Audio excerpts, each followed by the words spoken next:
Bonjour, je suis Émilie Grégoire, fondatrice d'Iteragir et conceptrice de l'approche ACPPA.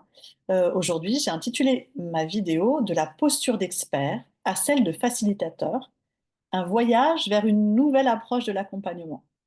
Alors, dans le domaine de l'accompagnement professionnel ou personnel, qu'on soit, je prends des exemples, conseiller en insertion, en orientation, en évolution professionnelle, consultant bilan de compétences, coach de vie, coach professionnel, consultant en gestion de carrière, euh, voilà, pour vous donner quelques exemples, et bien souvent, quand on est dans ces domaines, il y a un moment où il y a un changement de posture qui va s'imposer au fil du parcours. Il y a de nombreux praticiens qui font un jour le choix de passer d'une posture d'expert préconisateur prescripteur à celle de facilitateur. Et alors, comment ça vient cette transition? Souvent, c'est une formation, une lecture, une rencontre marquante qui vient questionner leur façon d'accompagner. Et alors, ils prennent conscience de l'impact profond de leur posture relationnelle sur la personne, sur son développement, sur son autonomie, sur son pouvoir d'agir, sur l'estime d'elle-même. Et donc, progressivement, les praticiens se reconnaissent davantage dans les valeurs de facilitateurs et aspirent à adopter un nouveau paradigme. C'est un cheminement que j'ai moi-même vécu au début de ma carrière. J'ai pas commencé par être facilitatrice, j'ai commencé par adopter une posture d'expert prescripteur. Et ça m'a demandé un certain travail, de la formation et du travail sur moi-même pour devenir facilitatrice. Mais abordons l'héritage de la posture d'expert. Alors, dans les milieux de l'accompagnement, la posture d'expertise, d'expert, eh ben, elle est historiquement prédominante. Et elle trouve son origine dans un héritage culturel et institutionnel, souvent inspiré d'un modèle médical qui est basé sur le diagnostic et la prescription. Donc l'expert, cette modalité relationnelle, en tout cas d'expert, analyse, évalue, propose des solutions et il détient le savoir en fait. Il détient le savoir et il oriente la personne accompagnée en fonction de son expertise à lui. Maintenant, qu'en est-il du rôle de facilitateur? Alors, à l'inverse, le facilitateur ne se positionne pas comme un prescripteur de solutions, mais plutôt comme un catalyseur du développement personnel et professionnel de la personne.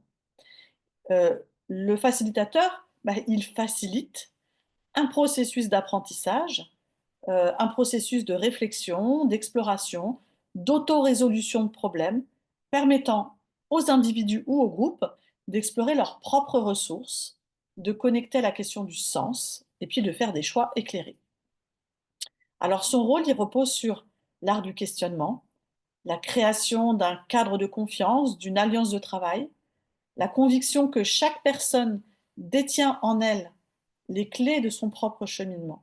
Et le facilitateur, eh bien, il devient un expert, c'est un expert du processus méthodologique et c'est un expert des dynamiques interpersonnelles. Plutôt que d'être un expert du contenu, de la décision, de la destination et de la solution, eh bien, le facilitateur est un expert du processus méthodologique et des dynamiques interpersonnelles. Alors, ce changement de posture n'a rien d'évident, parce que passer d'une posture d'expert à celle de facilitateur, en fait, c'est une véritable transformation. Quand je dis c'est un autre paradigme. Et elle n'est pas sans résistance. Ce passage, cette transition n'est pas sans résistance. C'est ce que je peux observer dans mes missions d'accompagnement et de supervision. C'est un changement de paradigme qui peut vraiment susciter de nombreuses craintes, résistances et mécanismes de défense chez les praticiens. Alors, quelles sont ces craintes? Il va y avoir la peur de perdre son pouvoir d'expert. Il peut s'inviter aussi la crainte de ne plus être perçu comme utile ou pertinent. Il peut y avoir l'angoisse de ne pas répondre aux attentes immédiates des accompagnés qui sont en quête de solutions clés en main. Il peut y avoir un sentiment d'illégitimité face à cette nouvelle posture. Il peut y avoir aussi la peur des nouvelles exigences relationnelles et méthodologiques que ça peut impliquer. Parce que changer de posture relationnelle et de positionnement, Ben, ça va nécessiter de développer de nouvelles compétences, à la fois relationnelles et méthodologiques. Ça peut amener aussi l'inquiétude de ne pas satisfaire les attentes, parfois contradictoires, des institutions. Et puis ça, c'est quelque chose qui me revient souvent en formation.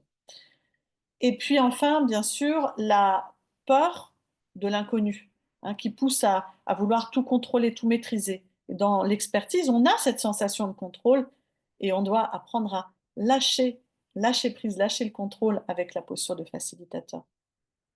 Et c'est hyper intéressant. Donc cette transition de posture, elle s'accompagne avec bienveillance. Ce passage d'une posture à l'autre, ça ne se fait pas du jour au lendemain. Ça demande du temps, hein, vraiment pour incarner une posture de facilitateur. Ça peut demander un accompagnement, une formation, et surtout, ça va demander une acceptation progressive du lâcher-prise. C'est un chemin à la fois professionnel et personnel. En fait, c'est un voyage vraiment enrichissant qui invite à grandir tout en faisant grandir les autres. Et moi, j'ai la joie d'accompagner des professionnels dans cette évolution en les aidant à acquérir ou à consolider, hein, c'est pas forcément acquérir une nouvelle posture, ça peut être de consolider ou d'ancrer leur posture de facilitateur, aussi bien sur le plan relationnel que méthodologique. Et ce qui m'émeut le plus, c'est de voir l'épanouissement que ça apporte, autant dans leur pratique et dans leur rapport aux autres. Et cet épanouissement, il est là parce que il est là en raison de leur ajustement à leurs valeurs profondément humanistes. Et du coup, ça permet vraiment d'avoir des professionnels qui sont alignés dans leur mission. Alors, si cette transition vous interpelle, sachez que vous n'êtes pas seul dans ce cheminement et qu'ensemble, nous pouvons explorer cette nouvelle posture avec douceur et bienveillance, parce qu'au final, faciliter, c'est avant tout croire en l'autre et lui donner l'espace nécessaire pour révéler son propre potentiel.